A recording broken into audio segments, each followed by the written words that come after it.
Assalamualaikum warahmatullahi wabarakatuh. Selamat datang di channel Sejarah Kisah, tempat kita belajar dari kisah dan mengambil hikmah untuk kehidupan. Mari kita telusuri apa yang terjadi dengan manusia setelah kematian berdasarkan Al-Quran dan hadis yang sahih serta dalam ilmu sains. Kematian adalah kepastian bagi setiap manusia. Dalam Islam, kematian bukanlah akhir, melainkan awal dari perjalanan menuju kehidupan akhirat.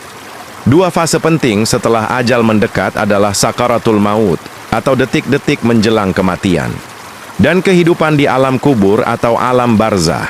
Pernahkah kalian menyaksikan orang terdekat kalian menjalani sakaratul maut? Apa yang kalian saksikan dan rasakan? Sebelum mulai, tolong subscribe, like, dan komen Sejarah Kisah. Terima kasih. Sakaratul maut adalah kondisi ketika ruh dicabut dari jasad. Kata sakarat berarti sakit yang berat, menggambarkan betapa dahsyatnya proses ini. Allah Subhanahu wa Ta'ala berfirman, "Dan datanglah sakaratul maut dengan sebenar-benarnya. Itulah yang dahulu hendak kamu hindari." Al-Quran Surah Qaf ayat 19. Hadis tentang sakaratul maut. Rasulullah bersabda, "Sesungguhnya kematian itu memiliki sakarat atau rasa sakit." Hadis riwayat Bukhari. Bahkan Nabi Muhammad SAW sendiri merasakan beratnya sakaratul maut, menunjukkan bahwa proses ini sangat berat, bahkan bagi manusia terbaik. Detik-detik ketika roh ditarik dari jasad dimulai dari bagian kaki. Dengan rasa sakit yang tak terlukiskan, seolah-olah tubuh ditebas oleh ratusan pedang secara bersamaan atau diparut oleh paku raksasa, di mana setan datang untuk menggoda manusia di saat-saat terakhir. Ada beberapa bentuk godaan setan saat sakaratul maut menurut ajaran Islam. Pertama, menyerupai orang tercinta. Setan datang dalam wujud orang tua atau kerabat yang sudah meninggal, membujuk manusia untuk mati dalam keadaan Yahudi atau Nasrani dengan klaim bahwa itu adalah jalan yang lebih baik. Kedua, menawarkan air minum. Karena sakaratul maut disertai rasa haus yang luar biasa, setan datang membawa air untuk menggoda manusia agar membatalkan keimanan demi seteguk air.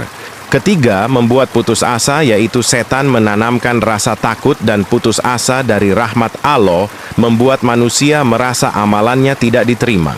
Keempat, membenci kematian sehingga setan menggoda manusia untuk menyesali kehidupan dunia dan benci jika ajalnya tiba sehingga ia tidak rida dengan ketetapan Allah. Kelima, menyebarkan kebohongan, jadi setan berusaha menghalangi lisan untuk mengucapkan kalimat tauhid la ilaha illallah. Perbedaan antara kematian orang beriman adalah ruhnya keluar dengan lembut, tenang, dan harum. Namun orang yang lalai atau kafir, ruhnya dicabut dengan kasar, bau, dan menyakitkan. Istilahnya, husnul khotimah atau akhir yang baik adalah wafat dalam ketaatan atau keadaan terpuji seperti bersyahadat dan beramal saleh, sedangkan su'ul khotimah atau akhir yang buruk adalah wafat dalam keadaan maksiat, ingkar, atau berpaling dari Allah. Lalu apa yang terjadi dengan tubuh kita? Setelah meninggal, serangkaian perubahan terjadi pada tubuh secara alami. Berbagai faktor eksternal dapat mempercepat atau memperlambat proses perubahan pada tubuh setelah meninggal. Berikut ini adalah berbagai perubahan yang terjadi pada tubuh manusia setelah meninggal. Rigor mortis atau kaku mayat, yaitu perubahan otot menjadi kaku setelah kematian. Umumnya mulai muncul 2-4 jam setelah kematian, mencapai puncak kekakuan di seluruh tubuh pada 6-12 jam, dan berangsur hilang setelah 24-36 jam. Proses ini disebabkan oleh hilangnya energi dalam otot, membuat tubuh kaku, dan dipengaruhi suhu serta kondisi lingkungan.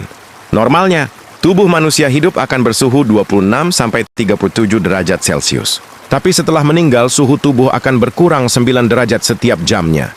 Setelah kurang lebih 2 jam, oksigen di tubuh kita hilang dan warna kulit berubah menjadi keunguan. Dan yang paling banyak berubah warna jadi keunguan itu letaknya ada di bagian bawah tubuh.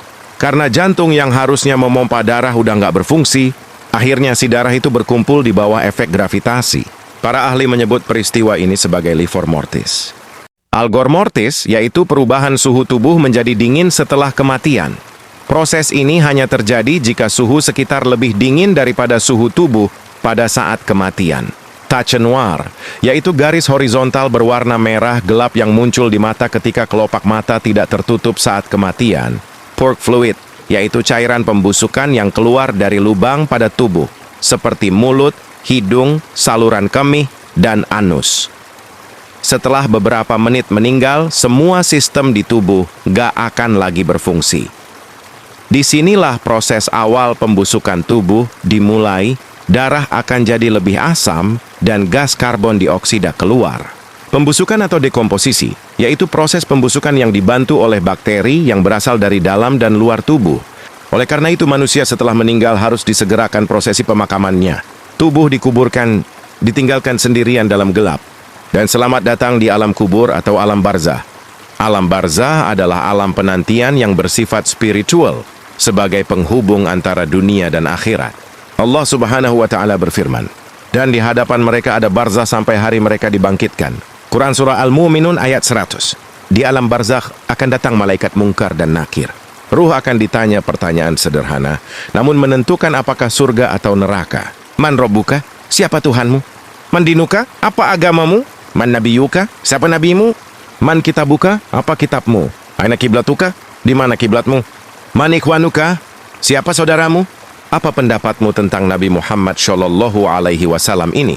Keadaan ruh orang beriman ia akan menjawab dengan mudah, tenang serta teguh karena pertolongan Allah. Mereka akan diperlihatkan tempat di surga, kuburnya diluaskan, dan ditemani amal syalih yang berwajah tampan. Dan ditulis namanya di Illiyin, yaitu kitab Yagi berisi catatan amal. Keterangan ini ada di Quran Surah Al-Mutaffifin ayat 19-21.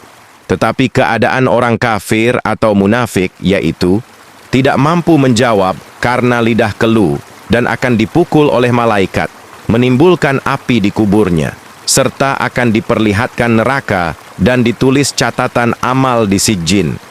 Kubur akan menyempit, dan ia akan merasakan azab. Apa yang dapat menolong kita dari azab kubur? Panjatkan doa, perbanyak sedekah, dan bacaan Al-Quran terutama surah Al-Mulk adalah cahaya penerang kubur.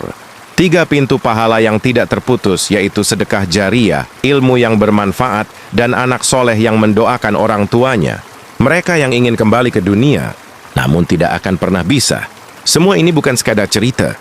Ini adalah janji Allah, yang kelak semua orang akan merasakan proses ini ketika sudah habis kontrak hidup di dunia.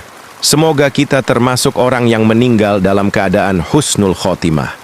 Amin. Serta dimakamkan di pemakaman Baqi, yaitu pemakaman paling bersejarah dalam Islam, terletak di samping Masjid Nabawi kota Madinah. Amin. Wassalamualaikum warahmatullahi wabarakatuh.